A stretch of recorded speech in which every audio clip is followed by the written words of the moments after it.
UP की तरफ race जो है वो शुरू हो चुकी है और इस तरह की खबरें बहुत सुर्खियां अभी बटोरने वाली हैं। 2027 में जीत के लिए योगी आदित्यनाथ अपने संभल मॉडल पर भी काम कर रहे हैं। पिछली बार के विधानसभा चुनाव में कैराना में पलायन के मुद्दे से हिंदुत्व की पटरी पर योगी ने चुनावी एक्सप्रेस दौड़ाई थी। सवाल यह है कि क्या इस बार योगी ये काम संभल से करने जा रहे हैं?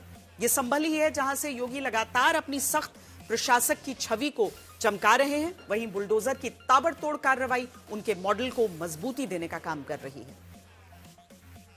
अस्सलाम वालेकुम, मैं हाजी फिरोज खान जिंजाना। मैं आपसे कुछ अर्ज करना चाह रहा हूँ।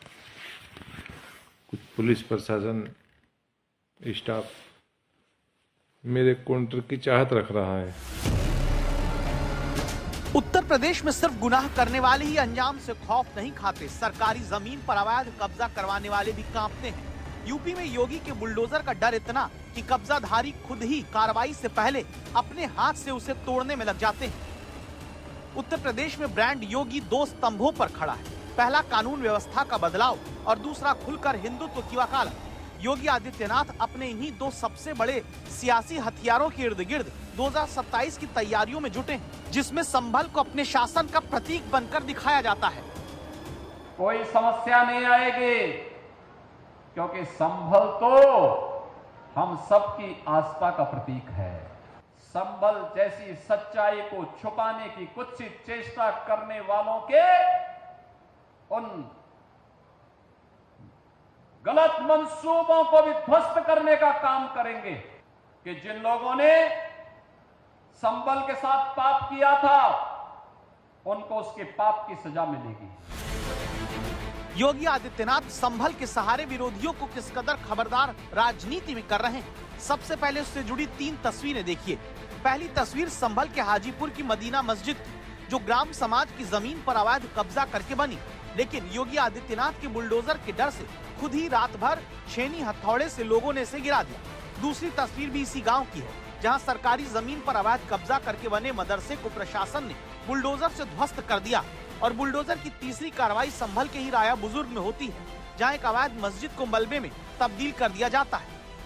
इस तरह से जो भी अवैध कब्जे पाए जाएंगे और उन अवैध कब्जों पर जो मकान बनाए गए हैं, निश्चित रूप से ऐसी ही कार्रवाई करके ऐसे घर की छत घर से जुदा कर दी जाएगी।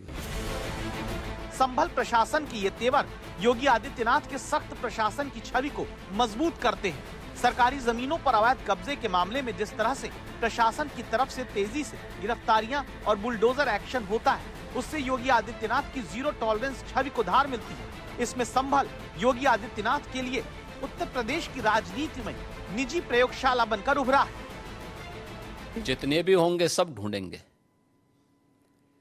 जितने भी होंगे सब ढूंढेंगे, सब निकालेंगे और दुनिया को बोलेंगे कि भगवान ने जिसको आंखें दी हैं वो आके देखो तो क्या हुआ था संभल में। देखिए, संभल एक सच्चाई है। 24 नवंबर 2024 को उत्तर प्रदेश के संभल में भड़की हिंसा ने न सिर्फ पश्चिमी उत्तर प्रदेश बल्कि पूरे प्रदेश की राजनीति को हिला दिया। एक मस्जिद सर्वे से शुरू हुआ विवाद अफवाहों, पत्थरबाजी और आगजनी में बदल गया। हिंसा की आग में तब ये जला शहर कई दिनों तक ठप रहा, लेकिन संभल जिला योगी के तीसरे कार्यकाल की तैयारियों में अहम भूमिका निभाता दिख रहा है। तीर्थों पर कब्जे हो जाते हैं, मार्ग तोड़ दिए जाते हैं। 24 कोस और 84 कोस की परिक्रमा के मार्ग को बाधित किया जाता है।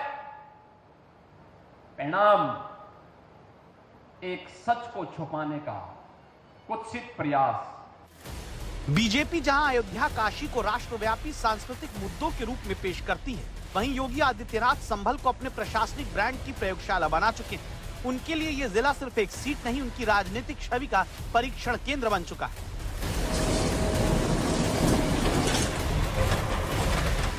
जहां पर योगी सरकार कोने कोने से न सिर्फ अवैध अतिक्रमण हटा रही है, बल्कि बिजली चोरी के खिलाफ भी अभियान चलाया जा रहा है। संभल में अगर दिन में बुलडोजर चल रहा है, तो रात के अंधेरे में जिले के DM, SP, additional SP, ADM दल बल के साथ बिजली चोरी के खिलाफ छापेमारी करते हैं। इस कार्रवाई में 4 मंजिला इमारत से लेकर एक घर में बिजली की चोरी से चल रही दूध की डेयरी मिलती है। एक जगह मस्जिद की छत से बिजली की चोरी पकड़ी जाती है। इसी रेड के दौरान चोरी की बिजली से चलते ई रिक्शा की चार्जिंग स्टेशन का भी पता चलता है। कई बिजली चोरी पकड़ी गई है, जिसमें e rickshaw charging station, dairy का चलना, फैक्ट्री का चलना, उसके बाद जो कमर्शियल जितने भी एरिया हैं उनमें भी एक तरह से घरेलू कनेक्शन सभी ने ले रखे हैं। और एक घर मिला जहां से 50-60 लोगों को बिजली सप्लाई हो रही थी, तो उस पर तो बहुत बड़ा तारों का जखीरा पकड़ा। तो अभी एक बार सभी को पकड़ रहे हैं, फिर एक साथ लिस्टिंग करेंगे, एक साथ FIR करेंगे। संभल में हो रही इस कार्रवाई पर विपक्ष सवाल उठाता है।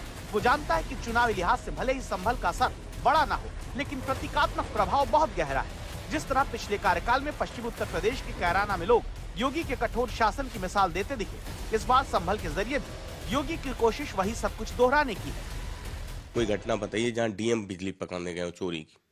ये तो काम बिजली विभाग का है, या बिजली विभाग के साथ जो विजिलेंस की टीम होती है उनका है। DM का काम तो नहीं है ये काम।